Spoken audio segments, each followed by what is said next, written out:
So your grandpa's radio has done 3 generations of ham. Yes, it has. And this key is going to be doing 3 generations of ham. That's amazing. 2, 1, release. Okay. Keep coming, keep coming. Whoa, that went fast. Keep standing, please. If you parked your RV as a windbreak, would you stand up?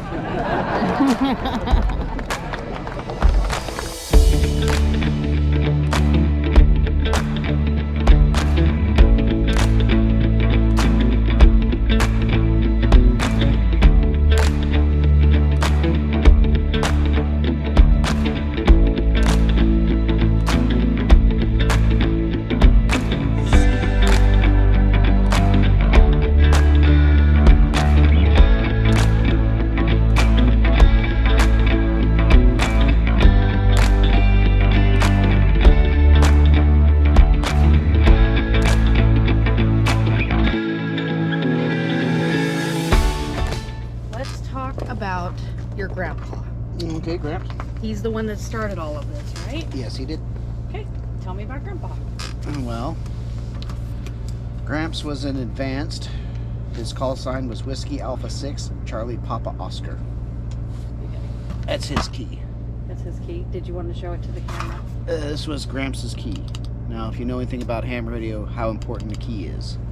It's not so important these days, but it's for tapping out Morse code. His name was Bill or William Hugh Hersey. Okay, so of his sons, 2 of them are ham radio operators. And Bill was first? Bill was first. It was Gramps, Bill, my dad, David, then me.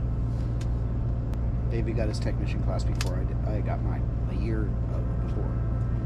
So how many years would you say ham has been a part of your family? Since probably the mid to early, late 50s, early 60s is when Gramps, I believe, got his license. And then you had to tap out Morse code. There was no voice really until you got to general, but you had to go novice, technician, then general. So when did your dad get his? Dad got his when he retired in 2013. I got mine in 2023. Why did you decide to get your ham license? Because I was retired and it was something to do. Keep myself occupied. But you learned you had fun with it. Yes. It's something I do enjoy doing. So you're 3rd generation then? Yes, I'm 3rd generation ham radio operator. Are you hoping for 4th generation? I'd love to see Tony do it, but I don't think he'll ever. He might get interested in many years later, probably like me. He's got more life things ahead of him other than ham right now. He might enjoy some of the digital modes if I showed him some of the digital modes, which is what I'm working on with this new with the radio, is trying to get it set up for digital. How many radios do you currently own? 2, 4, 6 radios. And that includes the new one you just got today? Yes. 2 handhelds, 2 mobiles, and 2 HFs. Why would somebody want that many radios? Is different radios for different stuff? Depending on how much you spend on the radio, it depends on the things that it can do. So I bought kind of a cheaper mobile radio. All it is a 2-band. It's the Yaesu FTM 6000. It's basically a FT60 in a mobile form. It programs very similar, but it has 50 watts out instead of 5 watts out. Then I bought another radio that's a dual band cross repeat. It has dual VFO, so that one I can do cross repeating with. The other one I cannot. Next, if I ever want to get into digital modes, then I have to get yet another radio for digital VHF, UHF. Okay. So let's assume that I'm totally new to it. Mhm. I want to get involved. What would be the steps that somebody would need to take in order to be licensed for ham and find a club? Find a club first, if you want to, or come to an event like Quartz Fest. Come see. A lot of people are set up portable. Every club that I know does field day, and field day is where they set up radios for the public to come take a look at and watch what we do. So that is one option. You can go, if you find a club in your area, it's very easy. Just, type in the name of the city you live in and ham club, and something should pop up, because there's one in every city that I know of. How long would you say somebody would need to study for a ham test, and a good study? If you wanted to pass the test, what really happens is that passing the test is the gateway to learning, because you don't learn that when you're studying for the test. You can learn everything you want to know about the test, what the test questions are. But the real learning starts once you have that license, because then you're looking at how to build an antenna, how do I call CQ or calling any station, how do I hit a repeater, how do I program my radio for offset and repeater tones. Those are things that aren't really covered under the test. So you would study for the test, take the test, and then it's continual learning. Constant learning from then on. I upgraded to general, and it's been an entire everything new to learn. Upgrading to advanced just gives, there'll be more learning curve, but I have more bandwidth to use. So right now I'm having a general, the bandwidth that's allotted to ham radios is ham radio operators. My section is smaller than advanced. Not advanced, an extra. It's also smaller than advanced, but there's not very many advances left around. Because the original steps for ham radio were novice, technician, general, advanced, extra. Now the steps are technician, general, extra. So they're still band allocated for advanced, but there's not very many of them out there anymore. So to go up more, get more bandwidth, I have to upgrade to extra. What would you say the benefits are to attending events like this? Meeting like-minded people, the amount of knowledge that is passed on from person to person in seminars is immense. There will be people there to help teach you if you wanted to learn something, a certain aspect of the radio. Once you get your ham licenses, then you got to figure out what you want to do with it, because there's the range to do with the ham radio is so wide. Like how? Like what are some examples of things you could do? There's portable operations. There's your HQ operations. There's handheld. Then there's POTA, and there's digital modes, and there's SOTA. That's Parks on the Air, Summits on the Air. And there's GOTA, which is Get on the Air. So you could send digital messages all the way across the United States on like 3 or 4 watts. That's it all.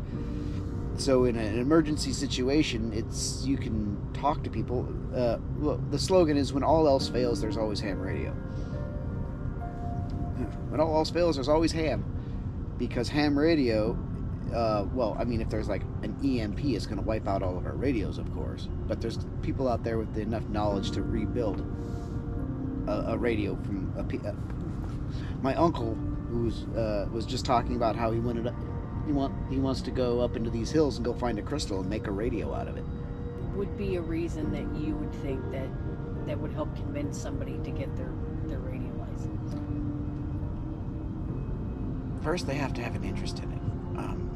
If I can't if you don't like talking to people, it's not really the best thing to do. I don't really enjoy talking to people, but I enjoy the contesting. I enjoy the contacts, the long distance, the DX. That's kind of what I enjoy doing. Me and you were licensed. If you were licensed and I was licensed, with the two little handy talkies that I have, we can talk for 5 miles, if not more, away from each other. Where your little radios, your what are they? The FRS, Family Service Radios. Family Radio Service is what FRS is. Those are those little ones, like the Spider-Man walkie-talkie looking ones. Those have about a mile, where you get into a ham radio on the frequencies that ham radio uses. You can get probably 10 miles on the same power. What would be a piece of advice for someone who's thinking they might be interested or are interested in looking to get into it? What's a piece of advice you would want to give them? Buy a radio and try to start listening in without transmitting. Try to find frequencies where you can hear people, and start listening to what they're doing and what they're talking about. Because a lot of times it's just rag chew. Rag chew is BSing, sitting near gossiping, really. So, if you want to sit and talk to someone across the country, it is very possible. I'm trying to get from California to North Carolina reliably.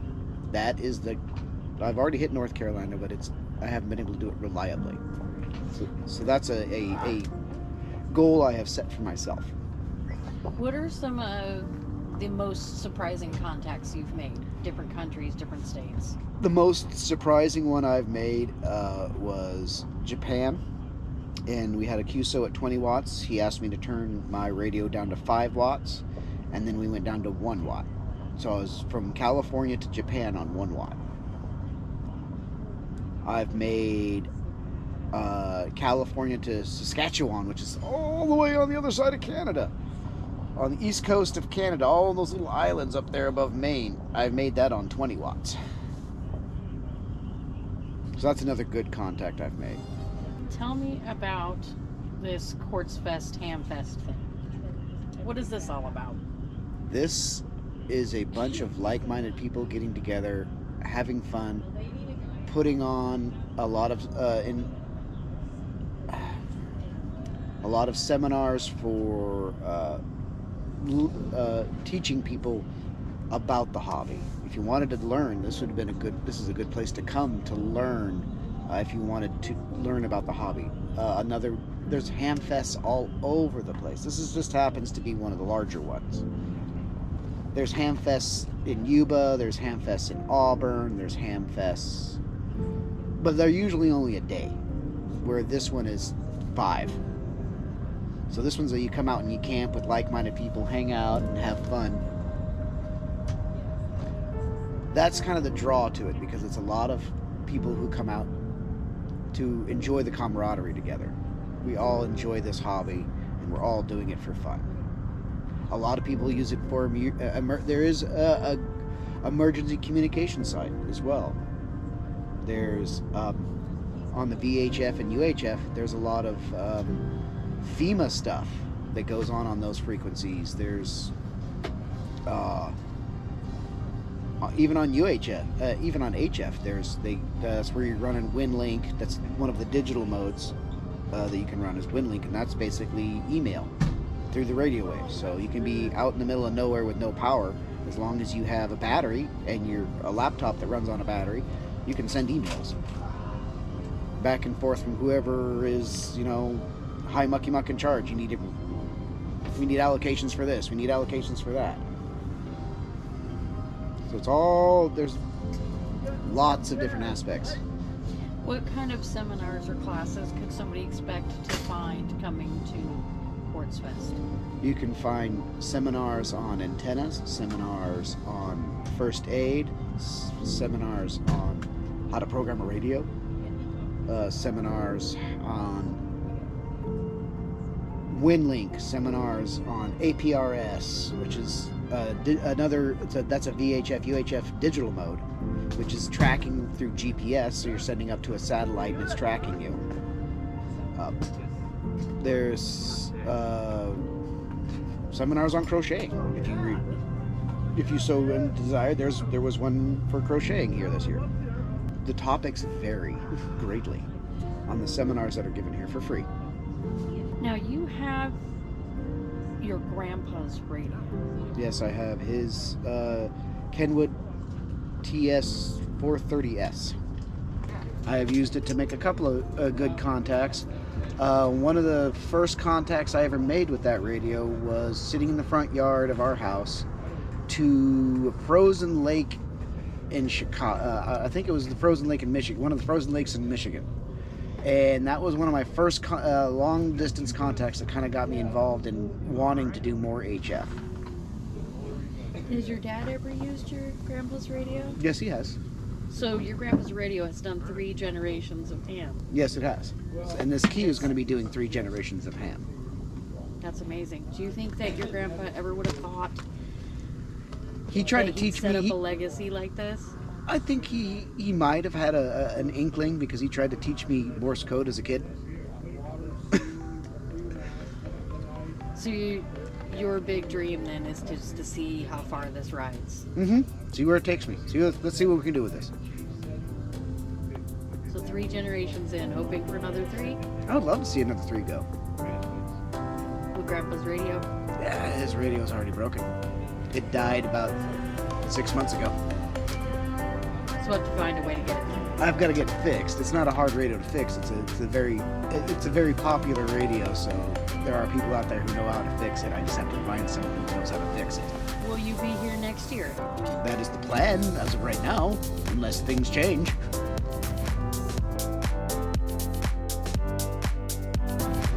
This is the balloon that's going to pop over those mountains.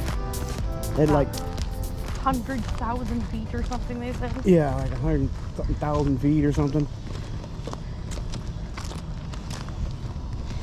So we were way off going the other way. Yeah, we were. Bigger. Really big. I'm actually glad we made it. I was starting to worry. Yeah, I know. I wanted to see it.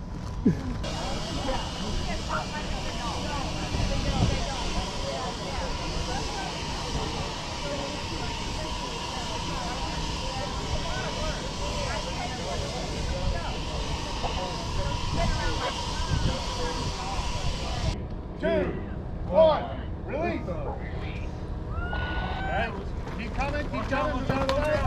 Whoa, that went fast. That went really fast.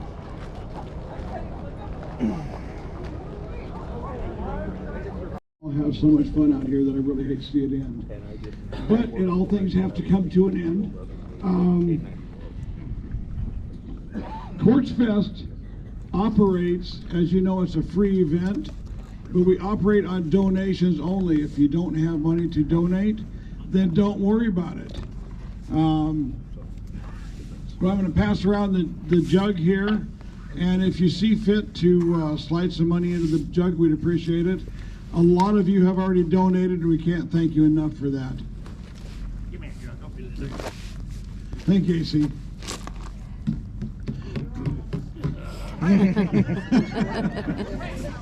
Okay, moving right along.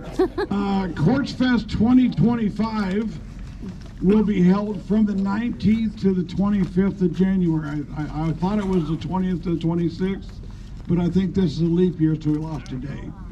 So 19th to 25th of January, and I will have that posted on our Facebook page, hopefully real soon, if I remember to get to it. And it'll be on our next newsletter. We'll probably send out a newsletter in a few weeks with that date on there. If you're here, if you presented seminars, would you stand up?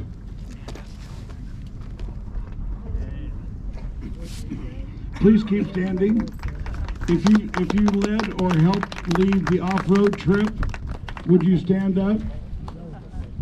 That means tail gunners as well. If you volunteered in the welcome tent to help register people, would you stand up?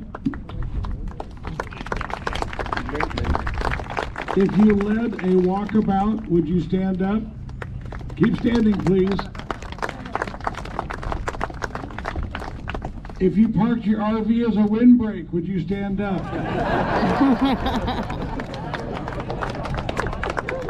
If you led a soda or POTA activation, would you stand up? If you helped carrying prizes from me and Lynn's RV out here to the table for a happy hour, would you stand up?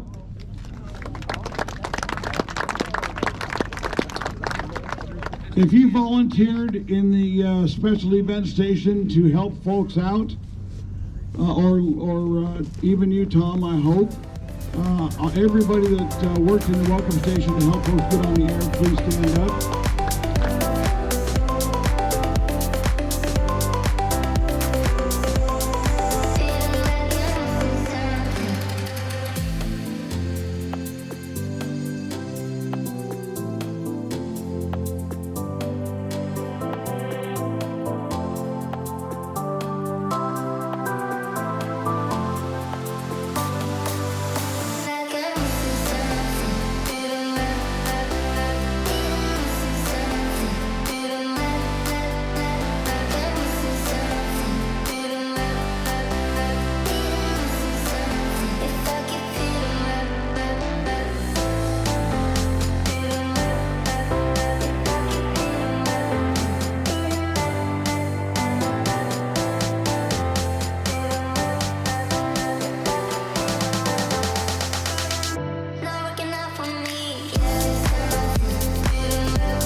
What, Larry?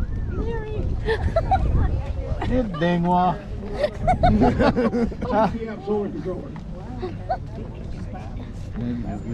There's his 4 days. Yes. Yeah. 4 days straight, Larry. How many people came here? How many of you came here in 2011 and 2012 and got Yesu hats? Do you want another one?